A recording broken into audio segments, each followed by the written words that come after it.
All right, there it is, Hillary Clinton. You know, if you really thought, she blames the FBI. She blames James Comey. The Russians are coming. Vladimir Putin, anti-American forces, low information voters. Everyone assumed she'd win. Bad polling numbers. The DNC was a mess. You know, people wanting change, misogyny, suburban women, the New York Times, the mainstream media, cable news, Netflix. Democrats not making the right documentary. She's blamed Facebook and Twitter and WikiLeaks and content farms from Macedonia. Wow. Ann Coulter is with us, author of In Trump We Trust, E Pluribus Awesome. How are you? You also forgot that the sun was in her eyes. Yeah, I think I forgot. Oh, my gosh, these liberals are sore losers. Every election they lose. Gore fought in Florida. He's a sore loser. Kerry, remember there was that conspiracy theory about the Diebold Corporation flipping the votes in Ohio. That was in 2004. But Hillary really tops them all. I also like her very, and thank you, that was a very good collection of her quotes. I can't bear to watch her. I am so glad she's not president just so we don't have to watch her. And by the way, that is not partisan. I felt the same way when John McCain lost. I never wanted to hear that voice again. But this idea that she knows the precise date on which suburban women turned against her. No, I think we were all reading the polls pretty closely. They're being broadcast from every outlet, and all the polls showed she was going to crush Donald Trump. She was going to get more than 300 electoral votes. That was by far the balance of, there were a few outlying polls who showed that showed Trump had a chance, but the day of the election, New York Times gave Hillary Clinton a 90% chance of winning. Also on the Comey thing, one time he came out and made a statement that was not helpful to her, but 2 times he came out and made statements that were helpful.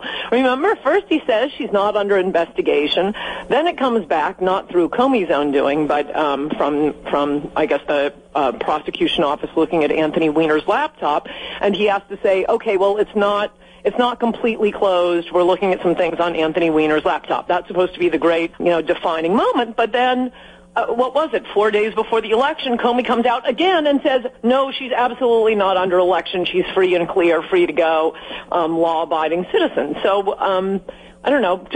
I'd take 2 out of 3 comments, appropriate or not. 2 out of 3 of FBI Director Comey's statements were helpful to Hillary Clinton. They are just sore losers. On the other hand, she may have a point, and I think she should consider running again in 2020. Just get a better data operation going. Let me ask you about this. I watched you, and I had you on the program, and I've watched you over the years get attacked as you go around the country. By the way, I've told you privately and personally that I think you're nuts by wanting to go to all these liberal college campuses on the one hand. On the other hand, I admire the hell out of you because you've got more guts than most people that I know in 40 lifetimes, and you do it, and yet you so often are either shouted down. They tried to attack you with a pie or something and hit you once. No, they did not hit me because of my panther-like reflexes. Right, your lightning reflexes. And then, then you got Milo Yiannopoulos, and then you afterwards. Then you get shut down at Berkeley by these liberal fascists. You've been watching what's happening to me, and you've watched what has happened to other conservatives over the years. What is wrong with these people that they're so afraid of what we have to say? Well, for one thing, they should be afraid. College speeches are not only a lot of fun, but they do make a difference. And I am just the sort of person who does not actually like getting standing ovations. I prefer heckles. It's funner. But I must say, over the years, I'm often the only conservative college kids are going to hear in 4 years of college. And one time at Syracuse University, I go out with college Republicans afterwards, and there was one kid at the table who keeps telling me what happens at the meetings of the Greens and the college socialists. And he knew so much, and they were funny stories. But I finally said to him, "What, are you a spy? What are you doing at all these meetings?" And he said, "No, I was a member of them, but then you spoke here." one year I was a student, and you were the first person who made any sense to me, so I became a college Republican. I've had many experiences like that. There is a reason, there is a good reason they need their Chinese-style brainwashing, and even allowing little 99-pound me on campus for an hour threatens the vacuum of no outside information may penetrate. But I would also say things have changed dramatically, and I think it is entirely an effect of the college administrators. I described college speeches at the beginning of one of my books. I forget which one it was. The quote book. Hey, let's put this way. One of my #1 best-selling books. Go ahead. Yes, exactly. Exactly. I'm helping you out. Go ahead. Yes, thank you. I think it's the one. It's if Democrats had any brains, they'd be Republicans. And what was striking to me was most of the college speeches are fantastic. I mean, liberals will show up and they'll challenge you, but especially at the better colleges and the southern colleges, there would never be heckling or certainly not any violence. They wanted to outsmart you. And that's what made the question and answer sessions, well, for one thing, very long, because I'd stay there until they had passed out of exhaustion, but also really fun. It tended to be more the Bush League colleges, the community colleges, that sort of thing. Well, now what was weird about Berkeley is that Berkeley, you have to have a high SAT score to get into Berkeley. That's what has been weird this year since Trump has become president. And I think what has happened is a lot of these protesters, I mean, Antifa, for example, they're not students. They're public school teachers. They're potheads who are government workers in the neighborhood, utterly ballless, but they have to go home, get dressed up in black, put on their masks, operate in a mob. And then the universities back down to them, not because the students agree with them, but because the faculties agree with them. It is the faculties at these universities, which is why, I think Trump really needs to get going on the wall and do a lot of other things. But one of the things Republicans, and including President Trump, ought to be doing is just cutting off all student aid and all aid to these colleges. They have become opposition forces within American society.